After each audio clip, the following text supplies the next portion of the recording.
It is the middle of the night, and you walk into your kitchen for a glass of water, you flip the light on, and for half a second before they scatter, you see them. The little brown bodies along the baseboard, the thin line of ants running from the crack by the window to a crumb under the stove. You stomp what you can, you wipe the counter. You tell yourself it is handled. And 4 weeks later, you are standing in that same kitchen, in that same light, watching the very same thing. Because the man you pay to come and spray comes once a month, takes your check, and leaves.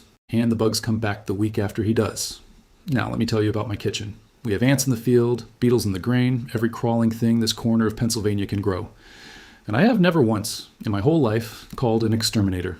Not because I am stubborn, because I keep a $7 bag of white powder out in the barn that does the very same work and does not stop working the moment the check clears. My name is Eli Hostetler. I am Amish, and I farm in Lancaster County, Pennsylvania. We store our own grain, we keep our own animals, and we have kept the crawling things out of our food the same plain way for longer than the spray can has even existed. Today, I'm going to show you exactly what that powder is, how it works, and how you put it down this very weekend. And then I'm going to tell you the part that should make you a little bit angry. The reason nobody who makes money off your bugs will ever hand you this. This is Eli Hostetler, and on this channel we bring back the plain way of doing things, the way folks did it before there was a company to bill them for it every single month. Subscribe and ring the bell. You will want to be here for what comes next. What I am about to show you is one page out of something far bigger. Over the years, I wrote down everything we do on this farm that the companies would rather sell you instead, and I put it all in one place. The plain living vault. How to clear every crawling pest off your land for pennies, without poisoning the bees or the ground your children play on. How to keep grain and flour and dry beans through a whole year with nothing ever crawling into them. How to make your own cleaners and your own repellents for the price of one store jug. How to cool a room or coop for a few dollars with no electric at all. How we keep meat and vegetables through the winter with no refrigerator. More than 40 guides, plain and to the point. The link is in the description. But stay with me. The part they really do not want you to hear is still coming. Here's what most folks get wrong. They think pest control is something you're supposed to buy on a schedule. A man in a truck, a tank of chemical, a bill every month, $150, $200 year after year for a problem that never actually goes away. They are not buying a solution. They are renting one. And a rented fix is built on purpose, never to be finished. Do the arithmetic just once. $150 a month is $1,800 in a year. Stay in that house 10 years, and you have handed a stranger $18,000 to never quite finish the job. For a problem a $7 bag would have held for you, season after season, the whole time. I am going to show you something you buy one time. The powder is called diatomaceous earth. It is a mouthful, so let me tell you what it really is. Millions of years ago, the lakes and the seas were full of tiny creatures with hard shells made of silica, the very same stuff as glass. When they died, their shells sank and piled up and slowly turned to soft white stone. That stone is mined and ground into a fine powder. To your finger it feels like flour, soft, harmless. But a bug is not the size of your finger. To an ant, to a roach, every single grain of that powder is a shard of broken glass, with edges sharper than any knife in your drawer. Now here is the part that matters, and it is pure plain mechanics with no poison in it whatsoever. Every crawling insect wears a coat of wax over its body. That wax is what holds the water inside it. It is the bug's canteen and its armor at the same time. When the bug walks through this powder, those microscopic glass edges score and scratch right through that wax coat. And then the powder does the second thing. It drinks. It pulls the oils and the moisture straight out through the scratches it just made. The bug dries out from the inside, the same way salt dries a slug on a hot summer sidewalk. No nerve agent, no poison left behind to build up in your home, just a physical thing, sharp and thirsty, doing to the bug exactly what it has done since those little shells first turned to stone. And I am not asking you to take an old farmer's word for it. The kind I'm speaking of is called food-grade diatomaceous earth. Farmers and grain elevators have mixed it right into stored grain for decades to keep the weevils and the beetles out, grain that people then turn into bread and eat. The branded bags are registered with the Environmental Agency and listed for organic use. This is not a folk rumor passed around a stove. It is on the store shelf, it is approved, and it costs about as much as one single visit from the bug man. Except this one bag will last you years. I will tell you something plain. My father kept a barrel of it beside the corn crib, and he threw a few handfuls in with every load that came off the field. We have eaten that corn our whole lives, baked it into our bread, fed it to our stock. The weevils never had a chance, and not my father, nor my mother, nor any one of us children was ever the worse for it. So here's the part that should make you a little angry. If this works, and it does, then why has nobody told you? The answer is not some grand secret. It is plainer and simpler than that. Nobody gets rich selling you a $7 bag that sits in your closet and lasts 3 years. There's no money in a problem that stays solved. The real money is in the monthly visit, the truck in your driveway, the check on the table, the same call next month and the month after that, on and on forever.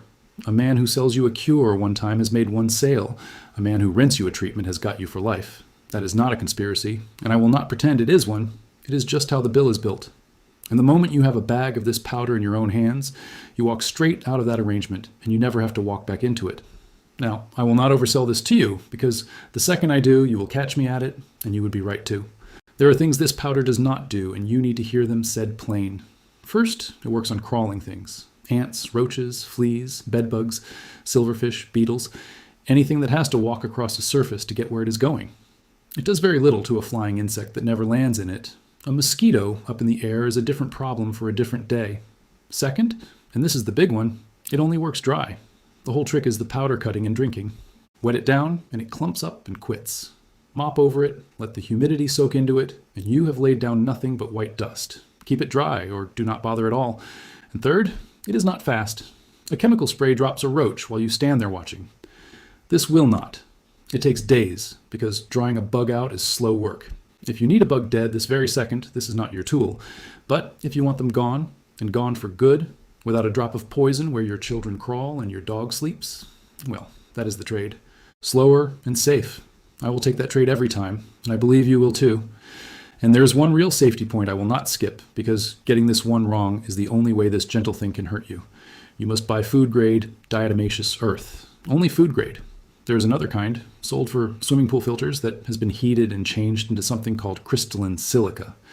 That pool-grade powder is not the same thing at all, and breathing it is genuinely bad for your lungs. Do not ever use it inside your home. And even with the food-grade kind, the dust is very fine, and you should not be standing in a cloud of it, so wear a simple dust mask while you put it down, and let it settle before the little ones come back into the room. Read the bag. Buy the right one. Cover your face while you work. Do that, and this is one of the gentlest things you can ever bring into a house. So here is what I want you to do this weekend. Get yourself a bag of food-grade diatomaceous earth. The feed store carries it, and so does the internet, for just a few dollars. Put on your mask. Take a little squeeze bottle or even an old empty spice shaker and fill it. Now, you're not trying to build a snowdrift. The mistake nearly everyone makes is laying it on thick. A bug will simply walk around a pile, but it will walk right through a fine dusting it can barely even see. So lay down a thin line, almost a haze, right where the bugs travel. Along the baseboards, behind the stove and the refrigerator, underneath the sink, into the cracks where the wall meets the floor. Across the doorway threshold where the ants come marching in. For fleas, work a light dusting into the carpet and the pet's bedding. Leave it a day or two, then vacuum it up. And if you keep chickens, dust a little right into their dust bath and into the bedding of the coop.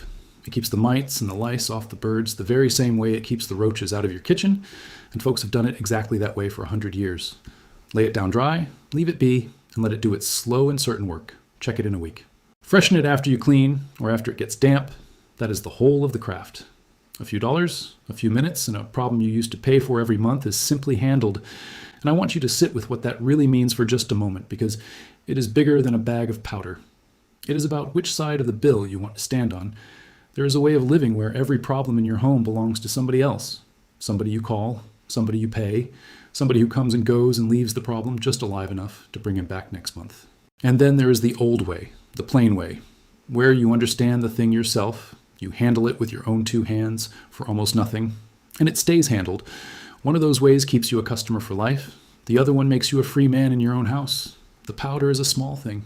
The choice underneath it is not small at all. Tell me in the comments where you live and what has been getting into your house. The ants, the roaches, the fleas, whatever it is, because I read every single one, and half of what I know I learned from folks like you, sharing what finally worked in their own kitchen. And if your grandmother kept a bag of something white up on the pantry shelf and you never did know what it was, tell me about that too. That memory just might be this very thing. Next time, since we are already talking about keeping the crawling things out of your food, I'm going to show you the old way we store a whole year of grain and flour and dry beans, so that nothing, not a weevil, not a moth, not a mouse, ever gets into a single jar of it. It is the natural next step after today, and it uses some of exactly what you just learned. This knowledge did not die. It was just left quiet, because quiet does not sell, and a problem that stays solved does not get to bill you again. If this helped you, subscribe and pass it on to somebody who's tired of writing that check every month. Every person who learns to do for himself is one less soul depending on a company that does not much care whether the job is ever truly finished. The next one is coming soon, and it is even simpler than this. Until then, remember, the people who built this country with their hands knew things we are only just starting to remember.